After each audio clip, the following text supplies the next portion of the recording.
Good morning. I don't know about you, but if you're walking outside of Milwaukee this morning, I'm loving these cooler mornings. Coming from Texas, where it was always like you'd wake up in the morning, it was 80 degrees already, and the AC was on 24/7. This is awesome. Just loving. I love Texas, but I also love Milwaukee. The weather. Wake up on a June morning, and the sun is out, and you're comfortable outside. So it's God is giving us another new day of His mercy and His grace this morning. I'm Nate Borman, one of the pastors at Mount Lebanon, and want to just share. I'm trying to keep these briefer. A daily devotional Bible truth devotion with you this morning. Today we're walking our way slowly through the book of Daniel right now, and we're in Daniel chapter 3. And just to tell you what's going on in Daniel chapter 3, because we're taking it in smaller chunks. I want to encourage you. When this is done, or if you're watching this later in the day, to pause and read Daniel 3 verses 8 to 18, or maybe read the whole chapter so you can get the whole view, the whole lay of the land. In Daniel chapter 3, what's happening is King Nebuchadnezzar, King Neb for short, has set up an idol, a golden statue. He set it in a plain. It was huge. People could see it from everywhere. And he made this edict, he made this command that everybody, when you hear the sound of the music playing, everybody is going to fall down and worship this image of gold that I have set up. So King Nebuchadnezzar is basically telling all people, he's trying to, again, like we said yesterday and days before, he's trying to assimilate people and join them together in a common worship of a false god. But you already know that Shadrach, Meshach, and Abednego, we're not sure where Daniel is in chapter 3. He's somewhere else, but we don't hear about him. But Shadrach, Meshach, and Abednego, they're right there, and they refuse to bow down. So that maybe leads to a question in your own heart and mind. Maybe you've asked it before. If somebody put a knife to my neck or a gun to my head and said, "Convert or die, worship my God or die," what would you do? And you start asking questions and thinking through in your own mind, questions about what you are able to do.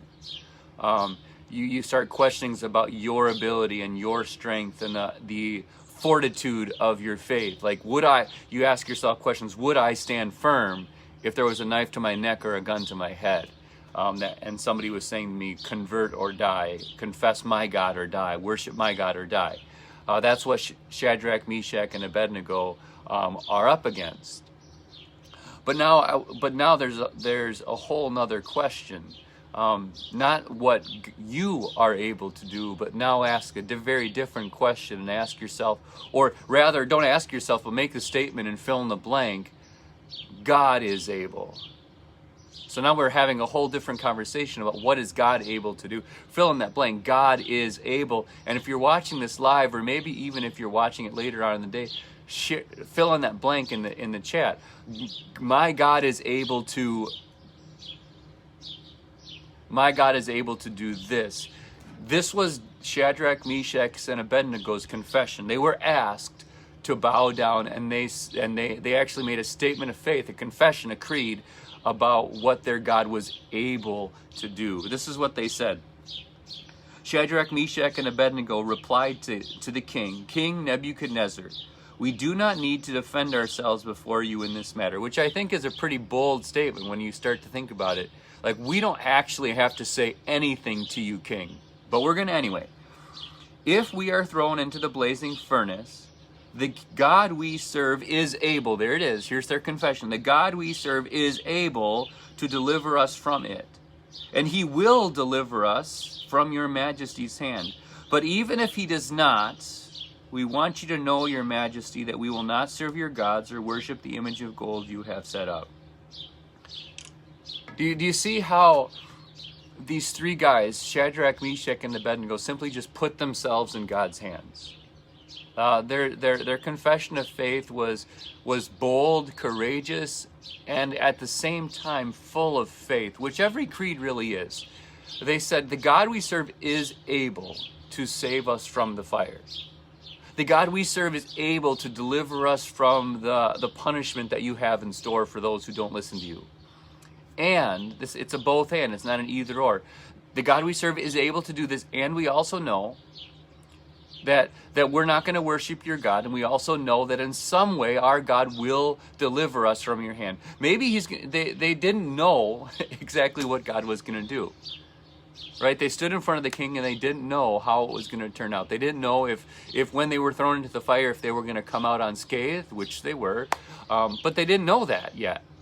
They simply say, the God we serve is able to deliver us, and we're not going to bow down and worship you because we trust what he's going to do for us. So what's in your blank? The God we serve is able.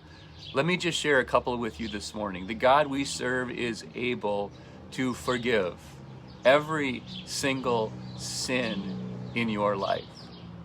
I know in my life, and probably in yours too, there's a lot of guilt and shame that washes over us.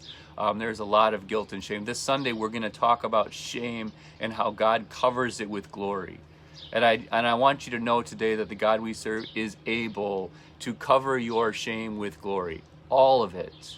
There is nothing about your life, nothing in your heart, nothing in your past, nothing in your present that God cannot cover, that God will not cover. The God we serve is able.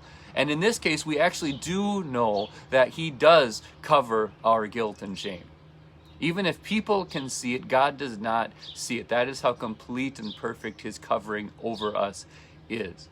The God we serve is able to work all things out for our good.